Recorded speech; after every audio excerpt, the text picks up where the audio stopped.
Houston, we are live. Welcome to Shell Energy Stadium. If you're watching from home, we appreciate you tuning in.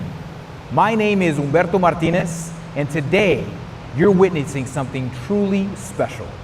For the first time ever, a boxing press conference is going to be held right here at Houston Dynamo right before the game, presented by Viva Houston Media.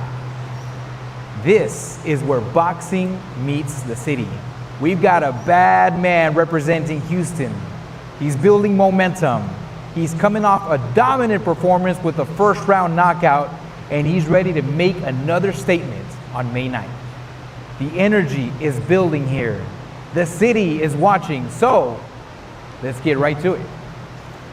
Please welcome Houston's own, one of the city's rising stars in boxing, with a professional record of 14 wins, 1 loss, your main event character, Giovanni Marquez.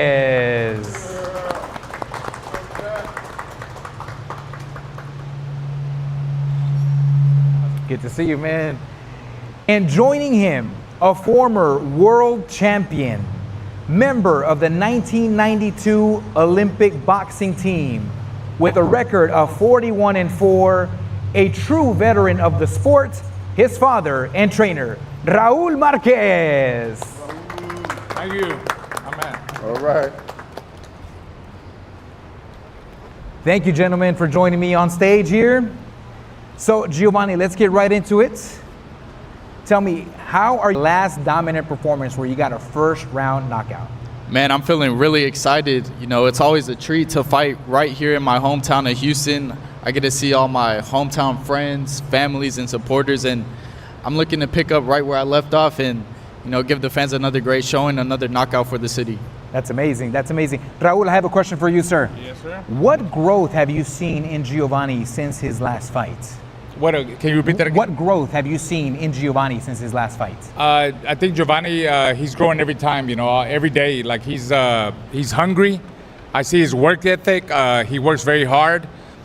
Owning the moment, you know, just going in there and just dominating from start to finish, from the start in the locker room to the end, just being extremely confident, having trust in all my hard work, and just going out there and doing what I do, being myself. That's amazing. Raul, back to you, sir. As his father and his trainer, what do fans not see behind the scenes? What makes Giovanni ready for this moment? Everybody asks me that question, you know, and every time I text Giovanni or I'm looking for him, I look on his Instagram and he's doing pull-ups, he's running, he's riding bikes, he's working out. Like, and that's what people don't know. Like, there's a lot of things behind that. It's not just about showing up, hey, I'm a boxer, and you know, all the cameras are here and the fans are yelling. No, it's a lot of hard work behind it, and my son puts in that hard work, and that's what it takes to make it.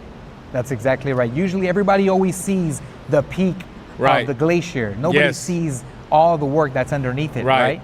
So Giovanni, what have you been working on most since your last fight? Since your dad says he's always seeing you doing pull-ups, and it's true, I'm a witness. I'm always seeing you in a sauna or boxing, but what have you been working on the most? Nothing specifically, just everything from top to bottom, speed, defense, power, everything. Everything matters, everything counts, so just checking off the boxes from top to bottom. Nice. Raul, back to you real quick. Okay. I know he's your son, but try to think of this as just a strict trainer perspective. Right. Where do you see his career going next from here on out with the momentum that he's building, with the fan base that he's building here in Houston? Yeah. So, like you said, you know, he's my son, but when, you know, he's in the gym, I don't treat him like my son. He's a fighter, he's a boxer, and I know what it takes to make it. So I don't go easy on him. Like I make him work hard. Even if he's crying or, he doesn't cry, but even if he's in a bad mood, I tell him, you gotta be in a good mood. Like every time you come in here, you gotta be in a good mood. This is what you signed up for. If you come in here in a bad mood, then you know what, get out. This ain't for you. Yeah. So where do I see Giovanni at? I see him, he's coming up. I can't say he's ready for the big dogs. We spar with big dogs. We spar with Shakur Stevenson. We sparred with Devin Haney. We sparred with Oshaki Foster. We sparred with a lot of known big-time fighters and prospects. I see things that he does that are good. You know, we keep working on it. We keep polishing on different things. I think he's got the ingredients to be a world champion. You know, he could be an aggressive fighter, but he's also like a good boxer, puncher that moves around, that gives you angles, that taps you with the jab, that is hitting you from different angles.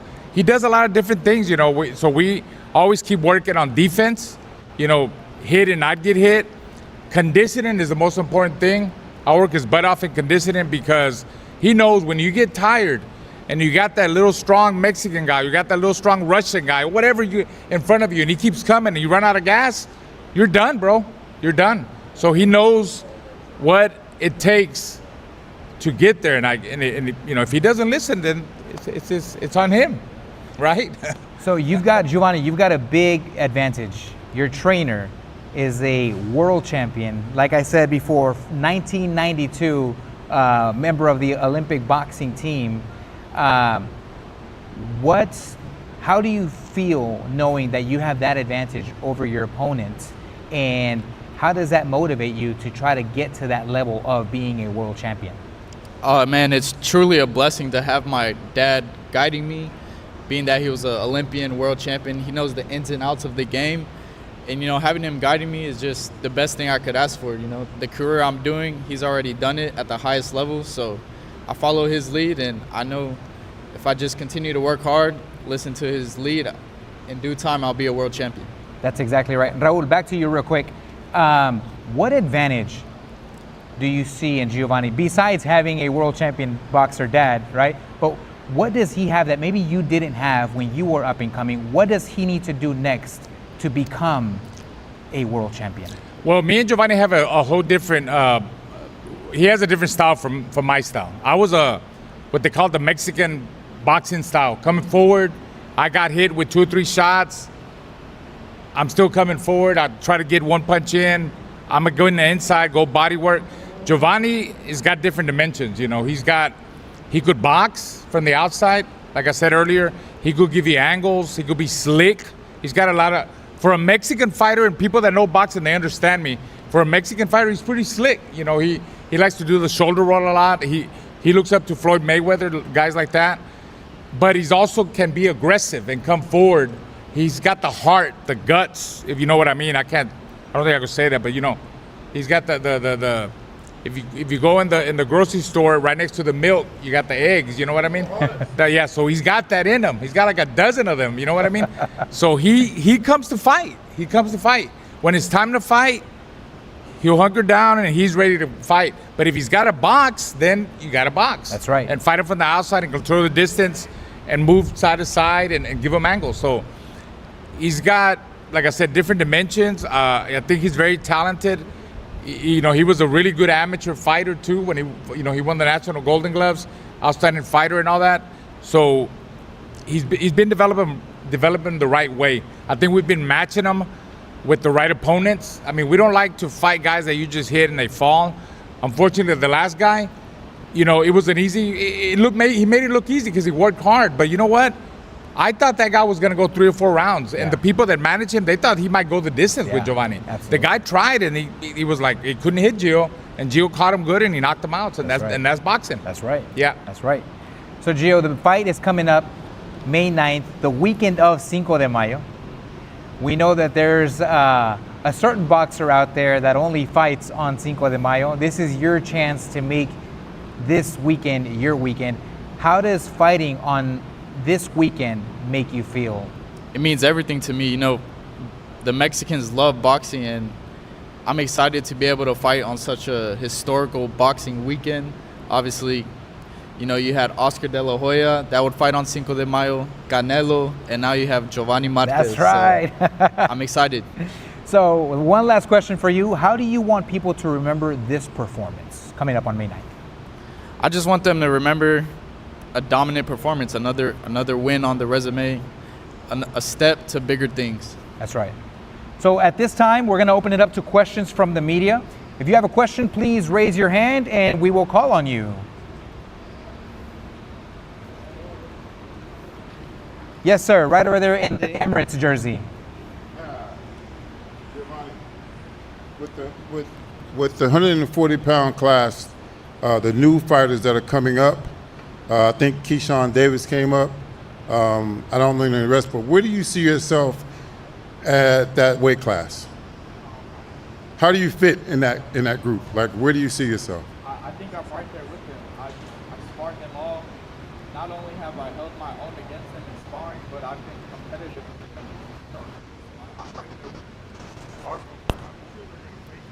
And how is it? This is always like a question everybody asks. You probably get tired of it.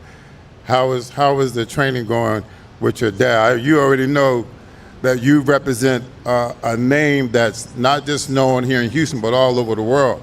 When you step into that ring, you're representing the Marquez logo. So, is there any added pressure? And how is it? How is he training with you? How is that dynamic? Training's going good. Me and my father have a good relationship. He's very open-minded, so he's not like one way or the highway. He hears me out, I hear him out, and we come together and we work to make the best product. And is there pressure continuing a legacy? Absolutely, but me personally, I thrive under pressure. I welcome that pressure, and it's a privilege, it's a blessing to be able to continue the legacy.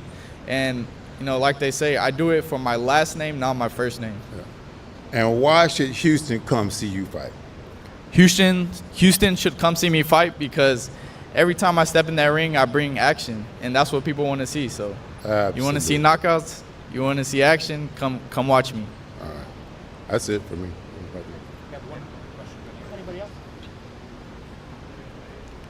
Hey, this one's for Gio. Talking to your father earlier, he told me you used to play football. During those early stages when you transitioned from football to boxing, was there ever a moment where you was like, is this really for me? So playing football, it was my first sport that I truly loved. I liked it a lot. I was good at it too. But it was in 7th grade when I had an injury. I broke my collarbone. And at the time, I was focused on football, but also, popping in at the gym, the boxing gym. And I just thought, I think I got the better size for boxing. My family's done it, so that's when I really chose to focus on boxing, and ever since then, I haven't looked back. Was there ever a moment throughout your career that it was like that X factor moment where your confidence level was like, okay, this is for me? I would say I've always been confident. Sometimes you take losses in the amateurs coming up, whether it's a controversial loss or, they rip you off or whatever. And those moments kind of make you question and is this for me? But I've always, in my heart knew that this was for me, and I've always been confident. Now, you have the Marquez last name. Did anyone ever first off, do you feel like there's a target on your back? Like, I can make a name for myself if I knock out this guy because of who your father is. Have you ever experienced anything like that? Absolutely. Because of my last name, people want to see whether it's a positive thing or a negative thing, whether they support us or don't. They want to see okay, is he, just his father's son, or, does he actually have the goods? So, all eyes are good eyes, and, I'm just going to continue to keep performing and continue to show the people what I got. And last one for me, what's the best advice that your father gave you that you hold dear to this day? Man, that's a hard one. He's given me so much good advice, but, just to keep it simple, just hard work, dedication, dedicate yourself to your craft, and just stay focused. Anybody else? Well, Houston, you heard it here, and this is just the beginning. Make sure you stay locked in, but before that, we have one more question right over here. How you doing, Gio? As you know, Houston hasn't had a face of boxing for a while now. Do you feel like you're the new face of boxing for the city of Houston? I definitely feel like I'm the face of boxing of here in Houston, and I say that confidently. I say that with pride. I'm continuing the legacy for my family, and I'm excited to put on for the city, and I'm going to keep putting on for the city. Thank you. Houston, you heard it here first, but we have one more comment here. Raul. Yeah, are we done with the press conference, kind of, sort of? I just want to thank everybody for coming. I really appreciate, you know, I see people that's been here, Channel 26, my guy over here with the camera, they've been covering me since I was like 19 years old before I went to the Olympics. Same thing with you with Channel 26. Channel 11, too, Luis, they've been covering me ever since then. And everybody else that's here, like, we really appreciate you guys taking the time to come support my son. I think Houston boxing is thirsty for a young, up-and-coming boxer like Giovanni that's talented, that's clean-cut. He's not a troublemaker. He's a good-looking kid. And support him. You know, I'm glad you guys support him. And I hope that May 9th, a lot of people come out, and we're looking forward to it. We're excited. We're working hard. He's not a spoiled kid. You know, he's not, just because you know, what I did, he knows what it takes to make it. Like, so he doesn't, just because I made it doesn't mean he's going to make it. He knows he's got to put in the work, and he's aware of that. And he's also learned from his older brothers. They were boxers too.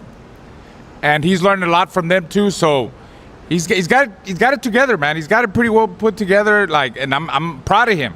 So we're excited about this, you know, journey, and I'm excited about fighting here locally May 9th. Hopefully we keep fighting here locally. Hopefully we keep building, and hopefully one day we bring a world title fight here to Houston and fill out this stadium or the Toyota or the whatever, all the stadiums here in Houston. We're super excited, and we really appreciate it, guys. Raul, I couldn't have said it better myself. I could not have said it better myself. Make sure you guys stay locked in for May 9th because the Houston Dynamo match is coming up next. We appreciate everyone being here. We appreciate Shell Energy Stadium for allowing us to use this place.